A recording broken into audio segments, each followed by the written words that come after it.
இந்த பதிவை கேட்டுக்கொண்டிருக்கும் நல்ல உள்ளங்களுக்கு உங்கள் சுவாமிநாதன் ஜோதிடரின் அன்பான வணக்கங்கள். இன்றைக்கு நம்ம யூடியூப் சேனல்ல கஷ்டம் வரும்போது செய்ய வேண்டிய முருக வழிபாடு. காலத்தால் வரும் கஷ்டத்தை வெல்ல வேண்டும் என்றால் கலியுகத்து கடவுளான கந்த கடவுளை வழிபாடு செய்ய வேண்டும். அதுதான் ஒரே ஒரு வழி.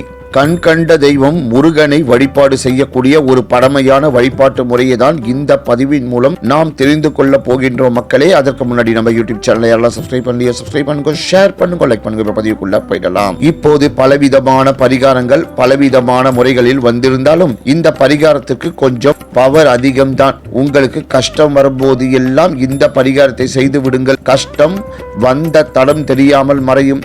ஒரு வெள்ளை காகிதத்தை எடுத்துக் கொள்ளுங்கள். அதில் 4 பக்கமும் மஞ்சள் வைத்து விடுங்கள். ஒரு பேனாவை எடுத்து அந்த காகிதத்தின் மேலே துவக்கத்தில் சரவண பவ என்று எழுதிவிடவும். அந்த காகிதத்தின் நடுப்பக்கத்தில் நட்சத்திர கோலம் போட்டுக் கொள்ளுங்கள். நட்சத்திர கோலத்தில் 6 முக்கோணங்கள் சுற்றிலும் இருக்கும் அல்லவா? அந்த முக்கோணத்திலும் உங்களுடைய பிரச்சனையை எழுத வேண்டும். உதாரணத்திற்கு, இப்போது நீங்கள் வேலை இல்லாமல் பணத்திற்கு ரொம்ப கஷ்டப்படுறீங்க. பெரிய அவமானங்களை சந்தித்து கொண்டு இருக்கிறீர்கள்.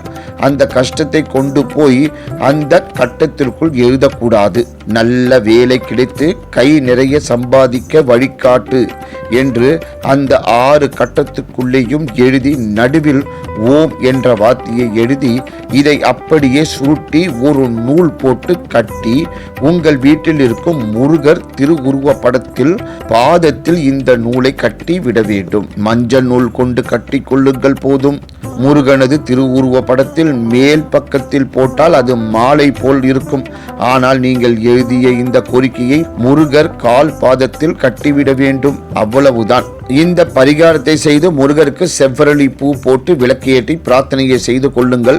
கற்பூர ஆரத்தி காமித்து நமஸ்காரம் செய்து கொள்ளுங்கள். இவ்வளவுதான் பரிகாரம். உங்களுடைய பிரச்சனையை முருகர் கூடிய சீக்கிரம் தீர்த்து வைப்பார். பிரச்சனை சரியான பிறகு, நல்ல வேலை கிடைத்த பிறகு, முதல் மாதம் சம்பளம் வாங்கி மகிழ்ச்சி அடைந்த பிறகு அந்த மாலையை கழட்டி முருகன் கோவிலில் கொண்டு போய் ஏதாவது ஒரு மரத்தில் கட்டிவிட்டு வந்து விடுங்கள். அவ்வளவுதான். அந்த காலத்தில் பெரிய பெரிய ராஜாக்கள் எல்லாம் ஜமீன்தார்கள் எல்லாம் இந்த பரிகாரத்தை தகட்டில் செய்வார்கள். பிரச்சனை ஏதாவது இருந்தால் ஒரு தகட்டில் அவர்களுடைய பிரச்சனை எழுதி தெய்வத்தின் பாதத்தில் புதைத்து வைப்பார்கள் என்பதும் குறிப்பிடத்தக்க ஒரு விஷயம். பெரிய பெரிய பிரச்சனைகளுக்கு எல்லா தீர்வும் தரும் பரிகாரமாக இந்த பரிகாரம் இருந்து வந்தது. அந்த பரிகாரத்தை இந்த காலத்திற்கு தகுந்தாற் போல பேப்பரில் எழுதி நாம் தெய்வத்தின் பாதத்தில் வைக்கிறோம். இந்த பரிகாரத்தை இந்த நேரத்தில் தான் செய்ய வேண்டும் என்ற எந்த கட்டுப்பாடும் கிடையாது. பிரச்சனை வரும்போது செய்து கொள்ளுங்கள். கணவன் மனைவிக்குள் சண்டையாக இருந்தால் கணவன் மனைவி சேர்ந்து வாழ வேண்டும் என்று எழுதலாம்.